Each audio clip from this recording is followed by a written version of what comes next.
अस्सलाम वालेकुम, मैं हूं आपका दोस्त, आपका होस्ट अनीस चौधरी और आज आप देख रहे हैं जू न्यूज़ के साथ। हमारे साथ एक बहुत ही अच्छे गेस्ट आज हमारे साथ यहाँ पर मौजूद है। मुनव्वर हुसैन, आपने इनका नाम सुना होगा, बहुत बड़े बड़े टीवी चैनल्स के ऊपर इन्होंने काम किया।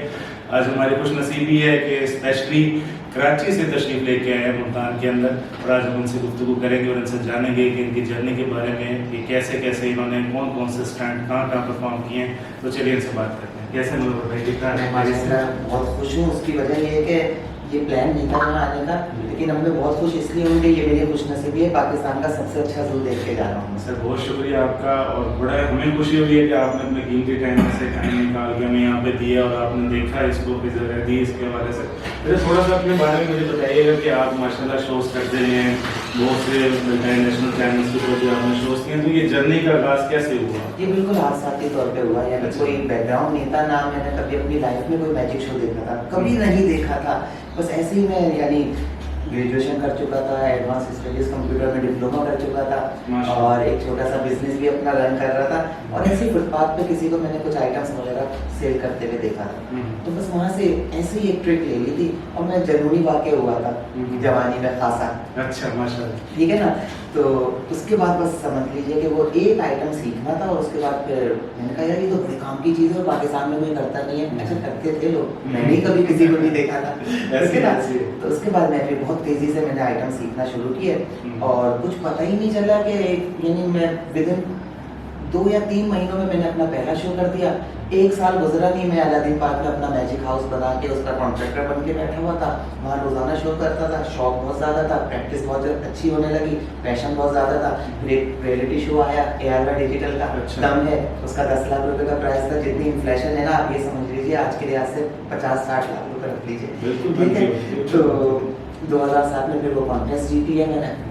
वो कॉन्टेस्ट जीत लिया तो फिर टेलीविज़न बुलाने लगा, बाहर मुल्क के टूर्स होने लगे, और फिर मुझे स्पेशल जॉब्स मिलने लगी कि आप ये कर सकते हैं, आप ये कर सकते हैं। तो ड्रीम वर्ल्ड मेरा क्लाइंट था, ड्रीम वर्ल्ड के लिए मुझे साल में 2 शोज़ करने होते थे, मैं नई नई विजुअल्स बनाता था यहाँ पे। फिर स्टंट्स पे आ गया तो मैं पाकिस्तान का पहला आर्टिस्ट हूँ, वाइल्ड आर्टिस्ट हूँ, यानी दूसरा कोई अभी तक है नहीं कि जिसने स्ट्रेट जैकेट स्टंट किया हो, वो भी अपसाइड डाउन और फ्लेमिंग जॉज ऑफ डेथ के साथ। और मैं वाइल्ड आर्टिस्ट हूँ जिसने वो जो अंडर वाटर एस्केप आपने देखा ना, वो किया। क्या बात है। इसके पीछे आप क्या समझते हैं कि बुनियादी तौर पे तो माओ की दुआएं आपके साथ होंगी, आपके वालदा का बड़ा किरदार होगा जिंदगी में, या थोड़ी डांट शांट पड़ती रही उनसे? बिल्कुल ऑनेस्ट जवाब देना है ना। जी जी जी जी। कोई चालाकी को सियासी ज्ञान नहीं। सियासी ज्ञान से तो आजकल वैसे तो फिर सुना, असल में हुआ ये कि ना, जब मैंने सीखना शुरू किया तो मेरे दादा हयात थे, दादी भी हयात थी।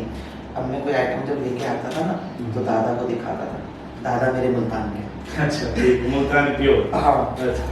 जब मैं दिखाता तो पहले हंसते थे, फिर उसके बाद पूछते थे कितने पैसे उड़ा दिए।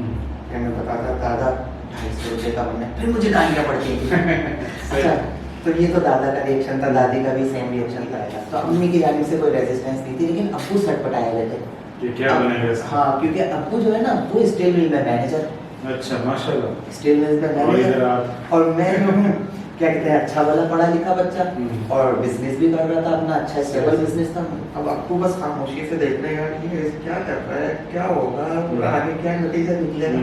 हालांकि ये शायद मेरे जीन्स में इसलिए था कि मेरे भाई साहब भी शौकीन आर्टिस्ट थे। तो वो PTV पे छोटे छोटे किरदार करते थे, और वो लाजमी ये तो जॉब पर्सन थे ना।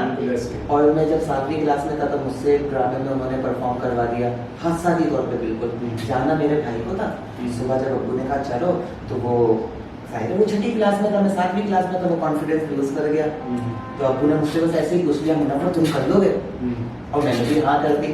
और जब मैं गया तो पहले जो सीन था मेरा, वो पहले टेक में ओके भी हो गया। क्या बात। तो जो पजीराई मिली ना उस वक्त, एक जहन में था कि आर्ट से रिलेटेड कुछ करना है, इसमें ज़रा लोग अच्छा यानी प्रोटोकॉल देते हैं, और भी समझ लीजिए। तो आपकी ज़िंदगी का सबसे बड़ा, आप क्या समझते हैं कि यार मेरी ज़िंदगी का ऐसा कौन सा मैजिक है जिसने मेरी पूरी ज़िंदगी को तब्दील कर दिया? ऐसा कौन सा ऐसा मेरी ज़िंदगी का मैजिक तो खैर सभी है यानी, लेकिन मेरी ज़िंदगी जो चेंज हुई ना, जब मैंने अपसाइड डाउन एस्केप किया था ना फ्लेमिंग जॉज ऑफ डेथ के साथ, तो वो समझ रहे 5 साल पर मुहित ये था, नाइटमेयर था। क्योंकि जब मैंने उसका डिसीजन लिया कि मुझे ये करना है, तो वो मतलब उसमें failure means death, failure means sudden death. तो जब मैंने उसका सोचा कि मुझे ये करना है, तो मैं उसी दिन से समझ लें ज़हनी तौर पे एक ऐसी पिन यहाँ पे आ गई कि जो मुझे कुछ नहीं करने दे रही और मैं इंगेज हूँ और मैं खौफज़दा हूँ। तो मुझे कई बार मैंने उस पर काम करते करते फिर उसको स्टॉप कर दिया, नहीं यार नहीं करना चाहिए, यहाँ पाकिस्तान में सुपरविजन नहीं है, मैं किससे पूछूँ ये कैसे होगा, किससे गाइडलाइन होगी, से किया ही नहीं है कभी। लेकिन फिर अंदर से एक जुनून आ गया, कुछ ऐसा पर नहीं, फिर उसको आगे 5 साल वो मेरी ज़िंदगी के वो पिन लगी रही और मैं उस पर काम करता रहा। बहुत ज़्यादा फिजिकल मुझे यानी उसके लिए सेट होना पड़ा, मेंटल बहुत ज़्यादा मुझे स्टेबिलिटी लेनी थी, उसके लिए वो मैं अपने आप से लड़ते लड़ते मैंने हासिल की कि नहीं करना है। और जिस दिन मैं जा रहा था ना, वो दिन मेरी ज़िंदगी का सबसे मुश्किल तरीन दिन था, क्योंकि मेरे तकरीबन 15 साल के बाद ना, मैरिज के बाद, चलो ये भी बताता कि वो मुन्ना आया था मेरा। अच्छा। तो छोटा सा मुन्ना जब मैं छोड़ के जा रहा था, मैं सोचा था मैं कोई बहुत कुछ गलत काम तो नहीं करने जा रहा। अच्छा, अब जब मैं जा रहा था तो वो सामान छोड़ने वाला दिन और रिहर्सल वाला दिन था, और मैंने क्रेन मंगवाई भी थी उसके लिए। मैं उसको ग्रैंड करना चाहता था और एक ही बार करना चाहता था। तो वो इतना हैवी सा जॉस, और वो क्रेन ने उठाया और मैंने कहा यार मैं इसके नीचे लटक के रिहर्सल करूँ, मतलब किस चीज़ की रिहर्सल करूँ?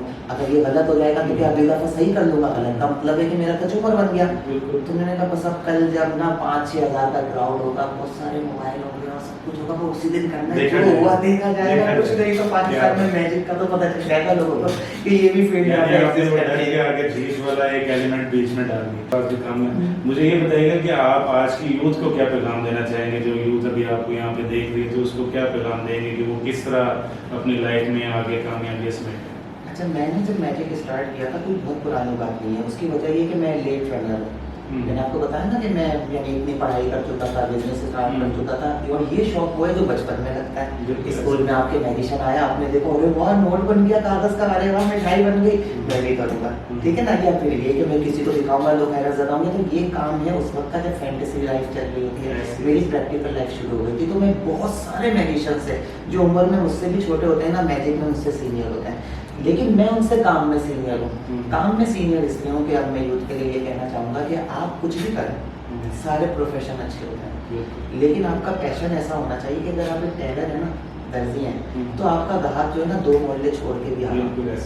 अगर आप कुछ भी काम करते हैं ना, आपको उसमें हर वक्त ज़हनी तौर पे यानी आपका उसमें दिल भी होना चाहिए। आपने काम है उसको मुंतखब कर लिया, ठीक है, अब आप ये सोच के उसको करेंगे कि ये आप अपने लिए नहीं कर रहे, यानी मैं अगर आपको सर्विस दे रहा हूँ, आपसे कुछ मुआवजा ले रहा हूँ, तो ये तो एक अलग बात है, लेकिन मेरे जहन में ये हमेशा होना चाहिए कि मैंने आपसे क्या मुआवजा लिया, ये मेरा और आपका राज है, लेकिन जो मुझे लोग देखने आए हैं उनके लिए मुनव्वर खान है ये। मेरी आपसे जो डीलिंग हुई, अच्छी हुई बुरी हुई, खुश हूँ या सोच रहा हूँ यार 10,000 और देने चाहिए थे, वो सब मेरा आपका राज है। मुझे लेकिन अपनी परफॉर्मेंस में और अपने काम में किसी भी किस्म की कोई कटौती नहीं करनी चाहिए कि यार इतने पैसों में तो यही काम होगा। तो जो भी काम करें दिल से करें, ध्यान से करें, उसमें आप तैयार रहें और जितना अच्छा हो सकता है करें। आपके पास टाइम बहुत शॉर्ट है। हमारे बहुत सारे मैजिशियन दोस्त होते हैं, वो पता है क्या सोच रहे होते हैं, हाँ करते हैं, हाँ करते हैं, हाँ करते हैं, नहीं करने का टाइम आ जाए। बिल्कुल ऐसे। बहुत शुक्रिया मुनव्वर भाई, आपने टाइम दिया। तो ये थे नाज़रीन हमारे साथ मुनव्वर भाई, इन्होंने बहुत मज़ेदार किस्म की हमारे साथ बातें शेयर की और एक ज़िंदगी का एक बेहतरीन असूल भी हमें बताया कि जो भी काम आप करें पैशन से करें, दिल से करें, और इंशाअल्लाह ताला अल्लाह ताला आपको कामयाबियों से हमकिनार करेगा। अपना बहुत ज़्यादा ख्याल रखें, हंसते मुस्कुराते रहें। अस्सलाम वालेकुम।